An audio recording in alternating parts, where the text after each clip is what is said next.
Hello বন্ধুরা, আজকে আমরা এই ভিডিওতে দেখব বিকাশ থেকে আমরা কিভাবে ভিভিডিপি পেড মিটারের বিল দেব এবং যদি টোকেনটি না আসে তাহলে আমরা পরবর্তীতে কিভাবে টোকেনটি বাইর করব। চলুন কথা না বাড়িয়ে মূল ভিডিওতে যাওয়া যাক।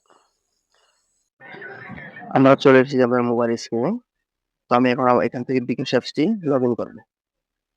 তো বিকাশ অ্যাপসটি লগ ইন করার জন্য লগ ইন করে দিচ্ছি। তো আমরা বিকাশ অ্যাপসে প্রবেশ করার পরে আমরা যেহেতু প্রিপেড মিটারে বিল পে করব তার জন্য এখানে যে অপশনটি দেখতে পাচ্ছেন পে বিল, এই পে বিলটিতে আমরা টাচ করব। পে বিলতে প্রবেশ করার পরে আমরা এখানে আরেকটা অপশন দেখতে পাচ্ছি বিদ্যুৎ বিল। যেহেতু আমরা যেটি দেবো সেই বিদ্যুৎ বিল, আমরা বিদ্যুৎ বিলে এখানে ক্লিক করব। বিদ্যুৎ বিলে ক্লিক করার সাথে সাথে কিন্তু আমাদের নিচে কিন্তু কিছু অপশন চলে এসেছে এখানে। তো আমরা এই অপশনগুলো সবার নিচে যাব স্ক্রল করে। তারপরে এখানে আমরা দেখতে পাচ্ছি বিপিডিবি প্রিপেড, বিপিডিবি প্রিপেড। যেহেতু আমরা প্রিপেড বিল দেবো বিপিডিবি, সেজন্য আমরা এই এখানে প্রবেশ করব। প্রবেশ করার পরে এখানে আমাদের প্রথম যে অপশনটি দেখাচ্ছে সেটি হচ্ছে মিটার নাম্বার এবং দ্বিতীয় যে অপশনটি দেখাচ্ছে সেটি হচ্ছে কন্টাক্ট মোবাইল নাম্বার। তো এখানে আমরা যে কাজটি করব, প্রথমে যে অপশনটি দেখতে পাচ্ছেন এখানে, সেটি আমরা এখানে আমাদের মিটার নাম্বারটি দিয়ে দেব। তো মিটার নাম্বারটিতে আমি আমার মিটার নাম্বারটি এখানে দিচ্ছি। আপনারা আপনাদের মিটার নাম্বারটি দিলেন 010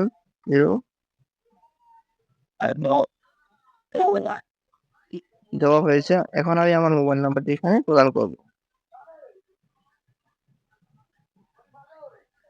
মোবাইল নাম্বারটি এখানে পে বিল করতে এগিয়ে যান যে অপশনটি দেখতে পাচ্ছেন, আমি এখানে টাচ করব।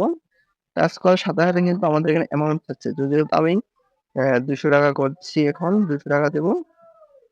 ৳200 দেওয়ার পরে এখানে কিন্তু আমাদের দুটি অপশন দেখাচ্ছে, অ্যামাউন্ট এবং পাশে এখানে অ্যাকাউন্ট নাম্বার, মানে আমাদের মিটার নাম্বারটি দেখাচ্ছে।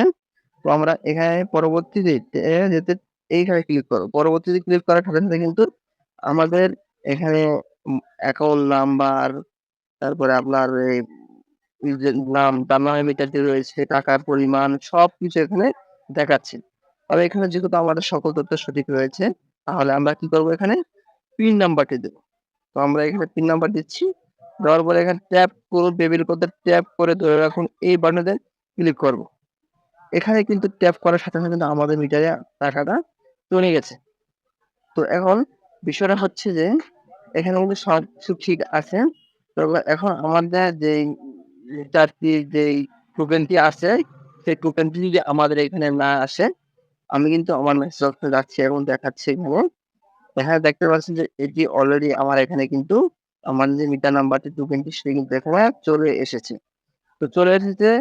তো এখন কথা হচ্ছে যারা এই টোকেন নাম্বারটি পাবেন না, তারা কিভাবে পাবেন? তো আমি আবার বিকাশ অ্যাপসে ঘুরে আসলাম। বিকাশ অ্যাপসে আসার পরে এখানে যে অপশনটি আমরা ১ম এ ক্লিক করেছিলাম পে বিল। এই পে বিল অপশনটিতে আমরা আবার ক্লিক করব। ক্লিক করার পরে আমাদের ১ম এ এখানে দেখতে পাচ্ছেন যে অপশনের মধ্যে রিসিট রিসিট এবং টোকেন। আমরা ভালোভাবে খেয়াল করলে এখানে রিসিট এবং টোকেন যে অপশনটি দেখাচ্ছে, আমরা রিসিট এন্ড টোকেনে ক্লিক করব। ক্লিক করার সাথে সাথে আমাদের এখানে দেখাচ্ছে টেবিল, আরেকটা দেখাচ্ছে মিটার টোকেন। মিটার টোকেনে ক্লিক করলে এখানে দেখেন একটা অপশন দেখাচ্ছে যে এখানে মিটার নাম্বারটি দিন। তো আমি যেহেতু আমার মিটার নাম্বারটা দিচ্ছি।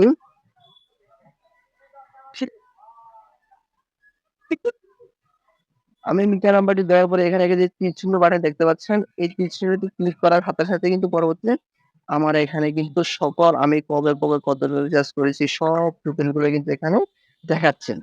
এখানে টোকেন গুলো দেখাচ্ছে। তো আমরা চাইলে কিন্তু এখান থেকে দেখে নিতে পারি। তো আমি যেহেতু আজকে রিচার্জ করেছি, এখন আমার এই ১ম টোকেনটি কিন্তু মূলত আমার এসেছে। এই তো এটি হচ্ছে আমার ১ম টোকেন, আজকের টোকেন আর হিসেবে দেখাচ্ছে। তো এইটা আমরা কপি করে আমাদের মিটারে দিলে কিন্তু আমাদের টাকাটা এড হয়ে যাবে।